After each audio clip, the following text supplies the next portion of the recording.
కేంద్ర హోంమంత్రి అమిత్ షా ఇవాళ ఏపీలో పర్యటించబోతున్నారు. సాయంత్రం 6 గంటలకు ప్రత్యేక విమానంలో ఢిల్లీ నుంచి బయలుదేరనున్న ఆయన రాత్రి 8:30 గన్నవరం ఎయిర్పోర్ట్ కు చేరుకుంటారు. అనంతరం రోడ్డు మార్గంలో ఉండవల్లిలోని ముఖ్యమంత్రి చంద్రబాబు నివాసానికి వెళ్తారు. అక్కడ చంద్రబాబు ఏర్పాటు చేసే విందులో డిప్యూటీ సీఎం పవన్ కళ్యాణ్ కూటమి ముఖ్య నేతలతో కలిసి అమిత్ షా భోజనం చేస్తారు. అనంతరం రాత్రి 10:30కు విజయవాడలోని నోవెటల్ హోటల్ కు చేరుకుని అక్కడే బస చేస్తారు అమిత్ షా. తన పర్యటనలో భాగంగా అమిత్ షా రేపు ఉదయం బీజేపీ రాష్ట్ర నేతలతో కాసేపు సమావేశమవుతారు.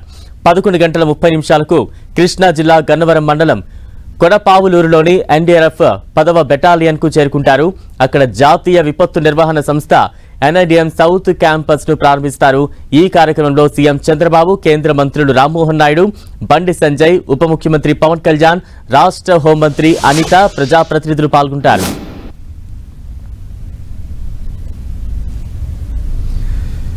ఏపీలో కేంద్ర హోంమంత్రి అమిత్ షా పర్యటించబోతున్నారు. తాజా అప్డేట్స్ అందించేందుకు మా ప్రతినిధి రవిచంద్ర సిద్ధంగా ఉన్నారు. విజయ్ చంద్ర సిద్ధంగా ఉన్నారు. విజయ్,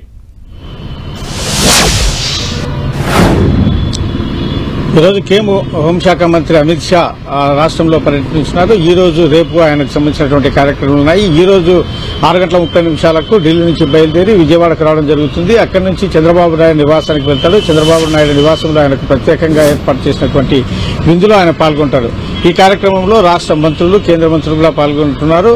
అనంతరం ఆయన రాత్రి ప్రైవేట్ హోటల్లో ఆయన బస చేస్తారు. ఆ తర్వాత రేపు ఉదయం 11:30 గన్నవరం వద్ద నిర్మించినటువంటి ఎన్డీఆర్ఎఫ్ ఎన్ఐడిఎం ప్రాంగణాలను ఆయన ప్రారంభించడం జరుగుతుంది. అనంతరం ఆయన ఈ ప్రజలను ఉద్దేశించి అక్కడ బహిరంగ సభలో ఆయన మాట్లాడడం జరుగుతుంది. ఇందుకు సంబంధించినటువంటి అన్ని ఏర్పాట్లను అధికార యంత్రాంగము ఏర్పాటు చేయడం జరిగింది.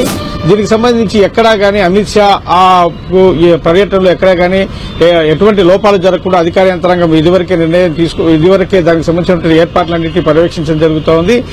చీఫ్ సెక్రటరీ ఆధ్వర్యంలో అన్ని శాఖ అధికారులను కూడాను ఇదివరకే అప్రమత్తం చేయడం జరిగింది.